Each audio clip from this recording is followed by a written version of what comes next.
would like to inquire in reference to diplomatic measures as well as security, and we have a new leadership in power in China. A Chinese ship is being told it's inside Japanese waters. The Japan Coast Guard today released some footage taken last December and in January by its vessels patrolling the waters around the Senkaku Islands. It shows a number of incursions into Japanese territorial waters by ships belonging to China's maritime agency. The Chinese leader in the South China Sea and also around Senkaku Islands, they have taken very provocative activities. But at the same time, even while these problems persist, I believe exchange between leaders are necessary.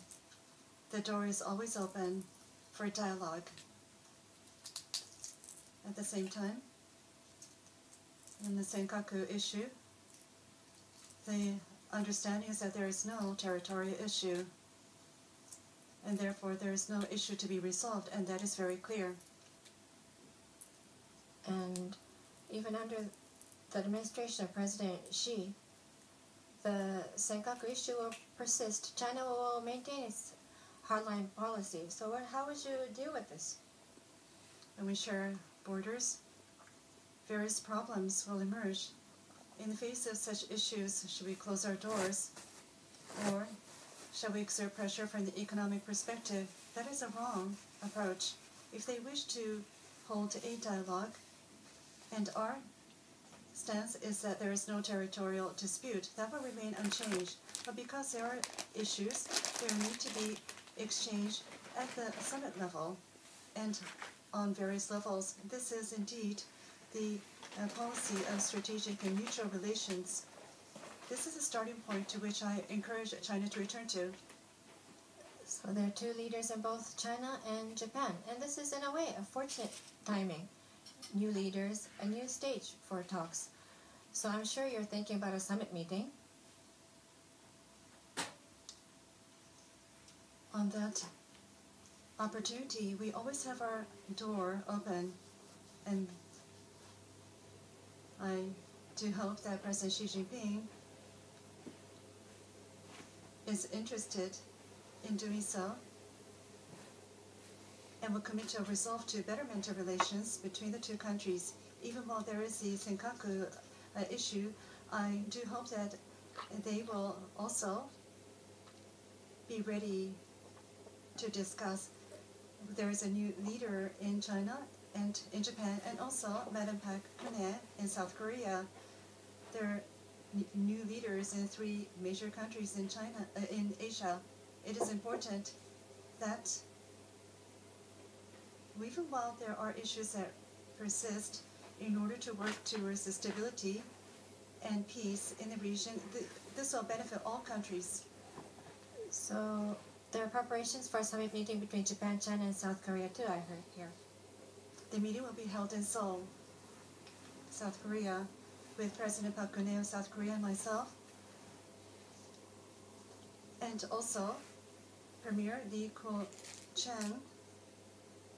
If we are able to hold a meeting of the leaders of these 3 countries for the diplomacy and also for the stability of the region, it will offer benefits.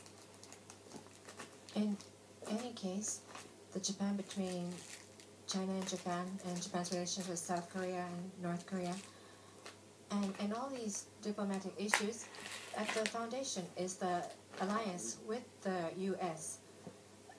So the fact that the U.S.-Japan alliance is solid will work in Japan's favor.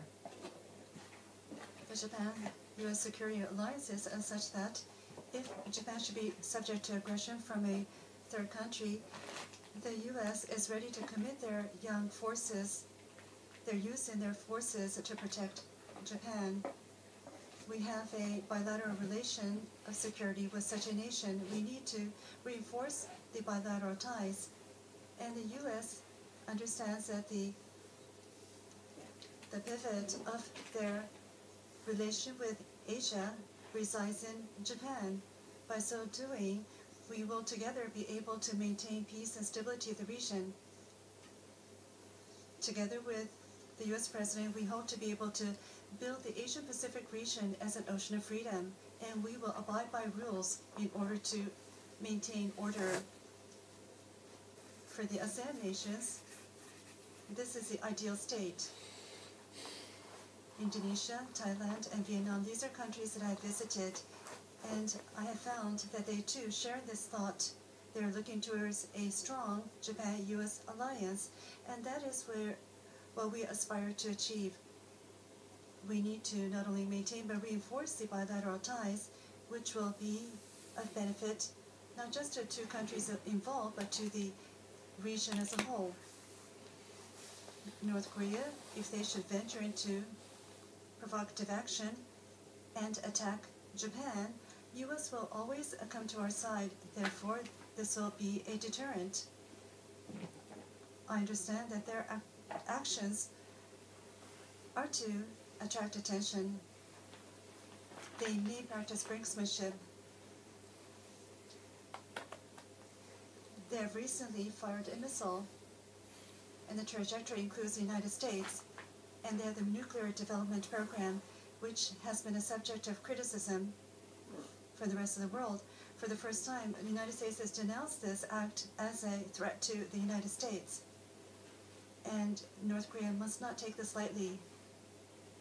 So, attracting the attention of international community, and then to gain respect to the leader domestically. That's the way North Korea operates. But now they're firing threats at North Korea. We have agreed that we will take sanctions at our disposal, for example, financial sanctions that will be issued by Japan and the United States. This will corner North Korea. And China has also endorsed the UN Security Resolution. Undoubtedly, if they follow the policy that they have taken, they will not be able to survive. The leader of North Korea will have to change the policy to steer North Korea down a different track.